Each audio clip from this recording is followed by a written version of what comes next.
Hello, my name is Stéphane Devim. I'm from Université Grenoble-Alpes in France, and I will now talk about robots that should explore an infinite grid. This is a joint work with Quentin Bramas from University of Strasbourg, France, and Pascal Lafourcade from University Clermont-Auvergne, France. So we have a finite number of robots that move in an infinite grid. Those robots may have lights with different colors, but only a few number of them. For example, here I represent the grid, and we have two robots, one with the light L for leader, and the other, the follower, which has the light color F. The robots move synchronously. They all execute the same algorithm, which consists in an infinite number of cycles, which can be decomposed into three phases: look, compute, and move.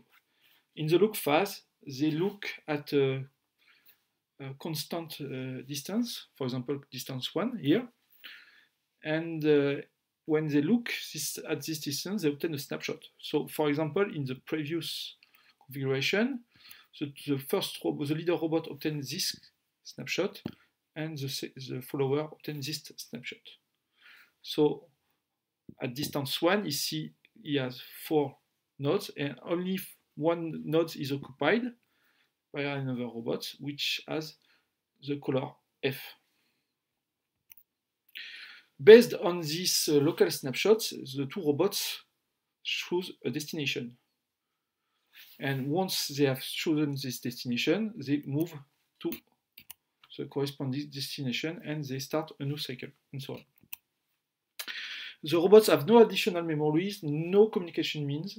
Also, we forbid any two robots to simultaneously occupy the same position. However, we assume that all robots agree on a common chirality, which means that they can distinguish the same left and the same right. So let's see an example.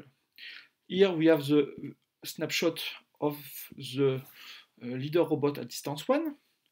If the leader look at his follower here, in the direction of his follower, he can distinguish the left side from the right side. More precisely, this means that all robots agree on a common sense of direction.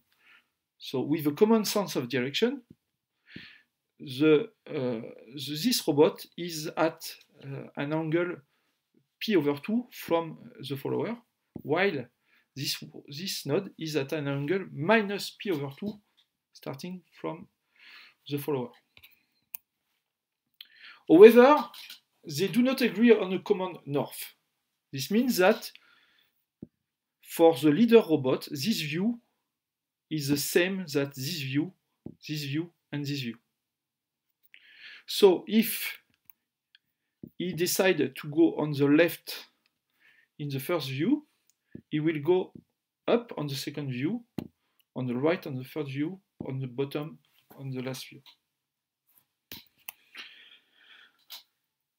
So to clearly understand, considering the rules I give previously, that is to say, these two rules, so the leader go on the left and the follower go on the right. If we look at this configuration, the right of this leader robot is up, while here it's down. So these two groups with the visibility range 1, they will move in opposite direction. So the problem is that we start from a well-chosen initial configuration, and we want that each node of the grid is visited within infinite time by at least one robot. This problem is called the infinite grid exploration. Our results are the following. With less than or equal 4 robots, the problem has no solution despite the number of colors and the visibility range. With 5 robots and visibility 1, the problem is impossible if the colors are fixed, which means that robots may have different colors, but a robot cannot change its color during the execution. However, if the colors are not fixed, we can solve the problem with 5 robots. So this means that 5 robots is optimal in this setting. And our algorithm works with visibility range 1, and it uses 5 colors.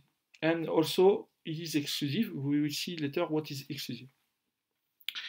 Now, if we constrain the color to be fixed, the minimum number of robots to solve this problem is 6, since we propose an algorithm for that, still with visibility range 1 and 3 colors, 3 fixed colors. However, the algorithm is not exclusive. And finally, with 7 robots and visibility range 2, we can solve the problem using only 1 color, which means that the robots are oblivious. So the Algo 3 and Algo 2 also achieve exclusivity, which means that any 2 robots cannot simultaneously occupy the same position, but it's forbidden for all our algorithms in our model. But also, we don't want that, we forbid 2 robots to traverse the same edge simultaneously. So in our model, this means that we forbid to swap robot position in one step.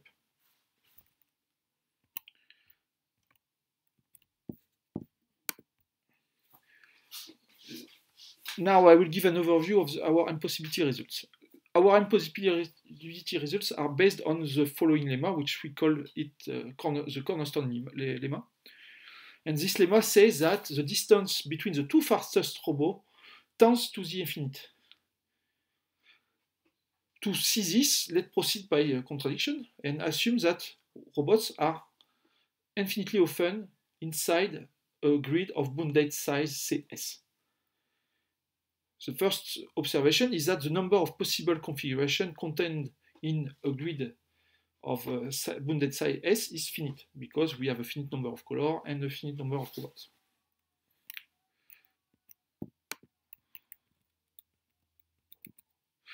Then,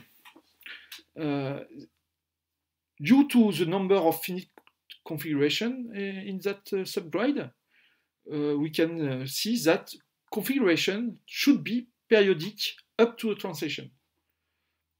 Of course, because the robots are deterministic, which means that if we are in this subgrid here, eventually we are in the same subgrid, and we are in this, and during that time, the robots move along a vector.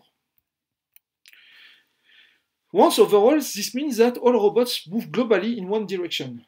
So they can only explore a strip of the grid with a finite width. And in this case, this means that there is an infinite number of nodes that are never visited, which leads to the contradiction. Based on this, we can easily show that the problem cannot be solved using 2 robots, even if the robots agree on the same command north. Because we know that the 2 robots are eventually isolated forever due to the previous lemma. And once it happened, for each robot, the next node will only depend on the color of its light. And in this case, since the number of light is finite, the number of movements are also periodic. So from that point, this means that each robot moves by periodically performing the same translation. And so this means that aside from this translation, for example here, the nodes are never visited. The problem is also unsolvable using 3 robots. Again, using the cornerstone lemma, the minimal distance between the 2 fastest robots regularly increase. Because in this case, we call the robots the extremities. So, since 2 robots cannot explore the infinite grid, this means that no robots can stay isolated forever. So this means that the third robot, call it the moving robot, should move from one extremity to another infinitely often. But doing so, since the distance between the extremities regularly increase, the three robots are eventually isolated, and so we get a contradiction. This result can be also extended to the case of 4 robots. Still the same, we have at least 2 extremities, and we know that the moving group cannot be made of only 1 robot. So we have necessary 2 robots in the moving group. However, in this case, we can see that we can prove that the movement of the extremity are periodic, and so we obtain these 2 possibilities, where the hatch area shows the potentially visited node, and we have an infinite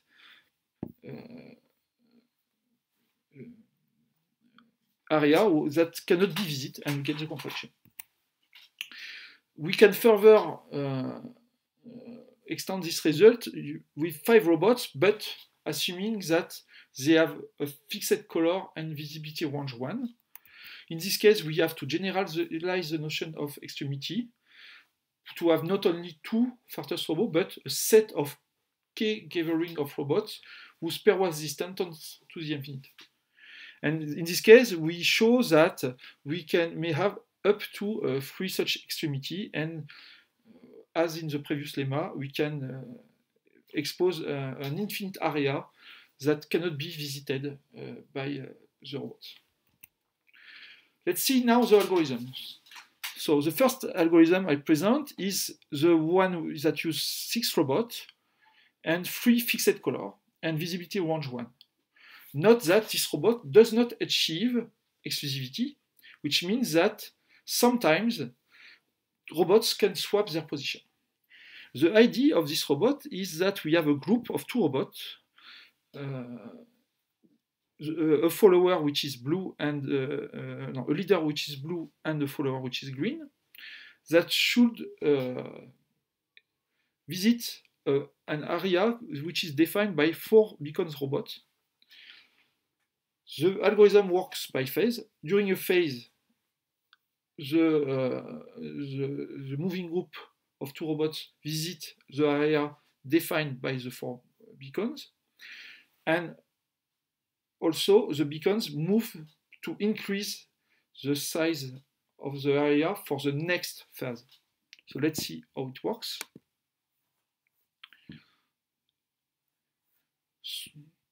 So we can remark that we have basically 2 main behaviors.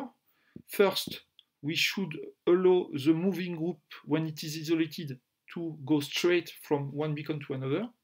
And when the moving group meets a beacon, it should make a turn, and the beacon should move in diagonal. Let's see how we can implement this. First, the 2 rules that I gave previously allow a moving group to go straight. So for example, in this situation, they will move like this, and we obtain this configuration. If we have still only these 2 rules, what happens? The leader don't move, but the follower here is the view of the follower here is this one. So it will move up. And we will reach this configuration. In this configuration, what we should do is that we should swap the beacon and the follower. So using these 2 new rules.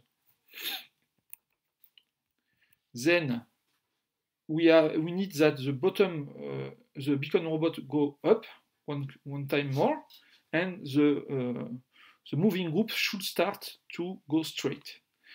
The rule here still apply for the leader, so he will move on the left.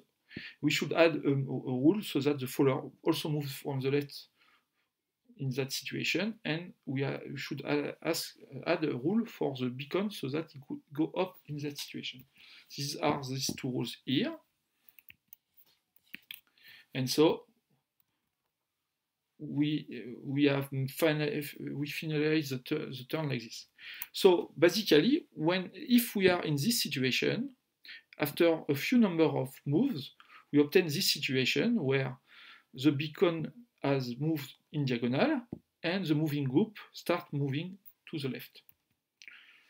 we start from this configuration where first a turn is made, and then we have the group that moves straight until the next beacon and so on.